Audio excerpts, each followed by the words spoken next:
नमस्कार दोस्तों।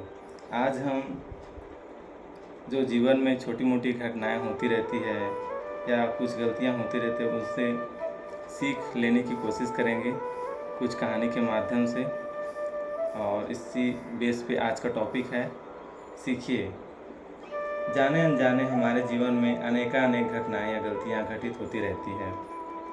कुछ लोग इन घटनाओं त्रुटियों से सबक लेते हैं, कुछ उन्हें भूल जाते हैं तथा कुछ उन्हें याद कर करके अपने आप को चिंता रूपी अग्नि में भस्म कर लेते हैं। हम घटनाओं से सबक लें अर्थात शिक्षा लेकर आगे बढ़ें, पीछे मुड़कर न देखें तो इसे महान दार्शनिक, चिंतक, नेता महात्मा गांधी तथा विवेकानंद का समर्थक ही कहा जाएगा। जितने भी महान पुरुष इस धरती पर पैदा हुए सभी ने ही अच्छाइयों को ग्रहण किया तथा बुराइयों को छोड़ दिया। प्रत्येक घटना हमें कुछ सिखाने के लिए आती है।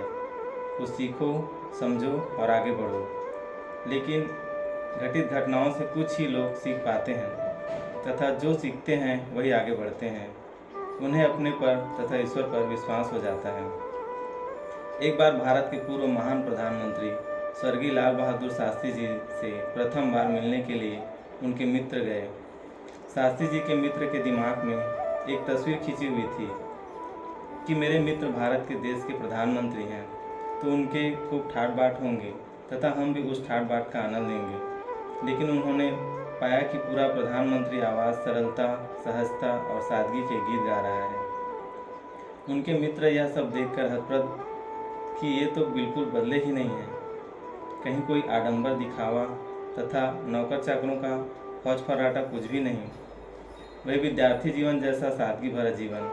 8 बजे रात्रि में उनके मित्र के सामने भोजन का थाल आया तो एक सब्जी के साथ रोटियां आई, बिल्कुल सादा।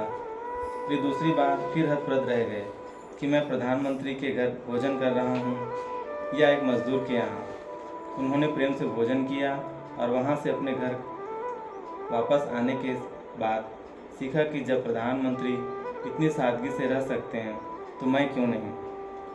उन्होंने अपना तथा अपने परिवार का नियम बदल दिया।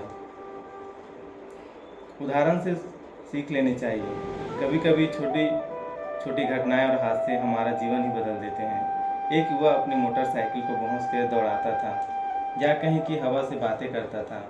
चलते चलते मोबाइल से बातें करना भी उसका सरल था, जैसे कि उसके सिर पर काम का बहुत बड़ा बोझ हो, उसकी फ्लाइट छूट रही हो या उसकी मदद के लिए कहीं कोई पुकार हो रही हो। लेकिन ऐसा कुछ नहीं था। फिर भी वह हमेशा जल्दबाजी, बदहवासी और दिखावे में जीता था। तंबाकू वाले गुटखे भी खूब जमकर खाता था। इधर फाड़ा उधर फेंक दिया तथा कभी सड़क पर पीक तो कभी दीवारों पर। उसकी लापरवाही के चलते छोटी मोटी घटनाएं तो कई बार हुई थी, लेकिन बड़ी दुर्घटना अभी तक नहीं हुई थी। एक दिन भयंकर ठंड पड़ रही थी। कोहरे के कारण पास की वस्तुएं भी नहीं दिख रही थी। एकाएक उसके मोबाइल की घंटी बजी तथा उसने मोटरसाइकिल पर चलते चलते मोबाइल को अपनी गर्दन और कंधे के बीच लगा लिया और बातें करने लगा। थोड़ी दूर तय करने के बाद चौराहा आ गया, लेकिन वह अपनी मोटरसाइकिल की गति वैसी ही रखे हुए था। जैसे कि उसने गुटखे की पीक मारी कि एक कार से वह दुर्घटनाग्रस्त हो गया। वह गिरते ही चीखते चिल्लाने लगा, बचाओ बचाओ। उसकी मोटरसाइकिल कहीं, मोबाइल कहीं तथा वह कहीं। कार वाले का कोई दोष नहीं था क्योंकि उसने चौराहे पर हार्न भी बजाया था तथा कार की गति भी धीमी थी। कार वाला नेक इंसान था। उसने अपनी कार रोकी, वैसे उसे आवश्यक काम से ही जाना था। कुछ और लोग मदद के लिए रुक गए। उस लापरवाह युवक को अस्पताल पहुंचाया।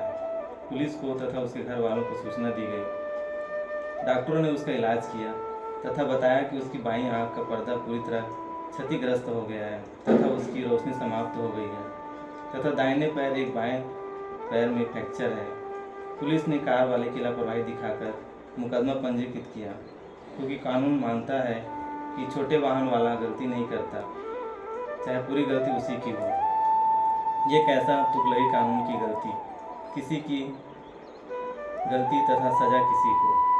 बेचारा कार वाला हैरान परेशान, करे तो करे क्या। किन प्रकार कार वाले ने अपनी जमानत कराई और सबक लिया कि दुर्घटना अपनी गलती के कारण ही नहीं दूसरे के व्यक्ति की गलती के कारण भी हो सकती है। अतः उसे सड़क पर चलते समय आंखें तो खुली रखनी चाहिए, साथ ही कान भी खुले रखने चाहिए। मदद उसी की करनी चाहिए जो लापरवाह न हो। कई महीनों अस्पताल में रहने के बाद वह युवा ठीक हो गया, लेकिन दुर्घटना में उसने अपनी एक आंख गंवा दी। उसे अपनी भयंकर गलतियों का पश्चाताप हो रहा था।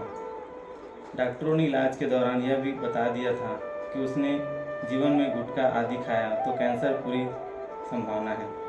2-3 महीने तक वह पश्चाताप की अग्नि में झुलसता रहा तथा अपने आप को दोषी ठहराता रहा। उसके घर वालों ने बहुत समझाने का प्रयास किया, लेकिन उसके दिमाग से पश्चाताप का भूत नहीं निकल रहा था। उसने एक दिन अखबार में यह लेख पढ़ा कि जो हो गया उसे स्वीकार करने में ही भलाई है।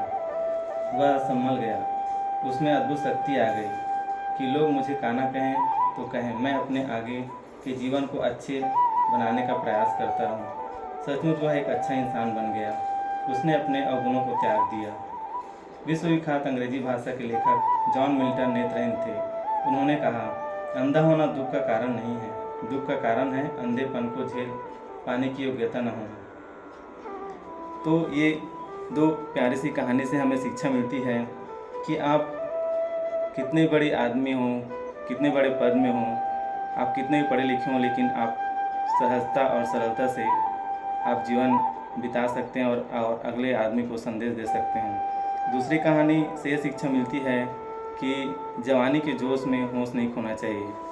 सादगीपूर्ण जीवन ही हमारा परम लक्ष्य होना चाहिए। धन्यवाद।